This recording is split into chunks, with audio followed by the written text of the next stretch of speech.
చెప్పండి అసలు ఏం జరుగుతుంది? ఏంటి మీ పైన 5 కోట్ల పరువు నష్ట దావా అయితే ఈరోజు హేమ చేసినటువంటి పరిస్థితి కనిపిస్తుంది. ఏంటిది? దీన్ని ఏ విధంగా చూడాలేంటి? నా మీదేం కేసు రిజిస్టర్ అవ్వలేదండి. ఆవిడ మీద అయింది రిజిస్టర్.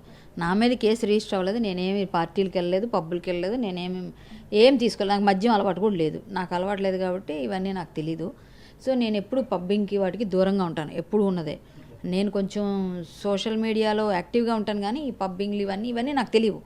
సో అదే విషయంలో నేను హేమ ఎవరైతే ఆవిడ అక్కడ దొరికింది, పట్టుబడిందని మీడియాలో వచ్చిన వార్తలు చూసి, ఆ మీడియాలో ఉన్న వార్తలను చూసే నేను మాట్లాడాను. ఆ రోజు నేను ఒక సెల్ఫ్ వీడియో ఎందుకు రిలీజ్ చేశాను అంటే, ఆవిడ అంతకుముందు నన్ను చాలా రకాలుగా నువ్వు అక్కడ పట్టుబడ్డావు, పేకాటాడుతూ పట్టుబడ్డావని ఆవిడ మాట్లాడింది. అవన్నీ మీకు తెలుసు, మీడియాలో ఉన్నాయి.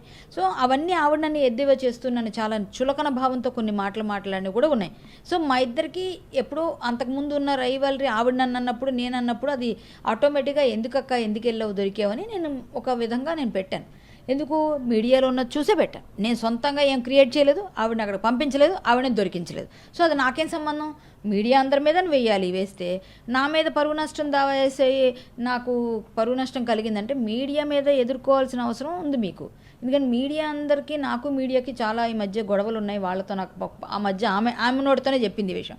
అంటే మీడియా అంటే భయపడుతూ మీడియాని ఏం అనలేక కరాటే కళ్యాణ్ మీద వేసేద్దాం, ఎందుకంటే ఈ మధ్య నాకు అటెన్షన్ తగ్గింది, మీడియాలో ఎవరు నన్ను పట్టించుకోవట్లేదు, నేను అసలు ఉన్నానని గుర్తించట్లేదని ఒక చిన్న ప్రయత్నం మళ్ళీ చేశారా మీరు? లేకపోతే ఏమైనా అవకాశం ఉందా? పర్వాలేదు, లీగల్ నోటీస్ అనేది ఇచ్చినంత మాత్రాన కరాటే కళ్యాణ్ భయపడిపోతే నేను ఎందుకు కరాటే కళ్యాణ్ అవుతాను? No problem.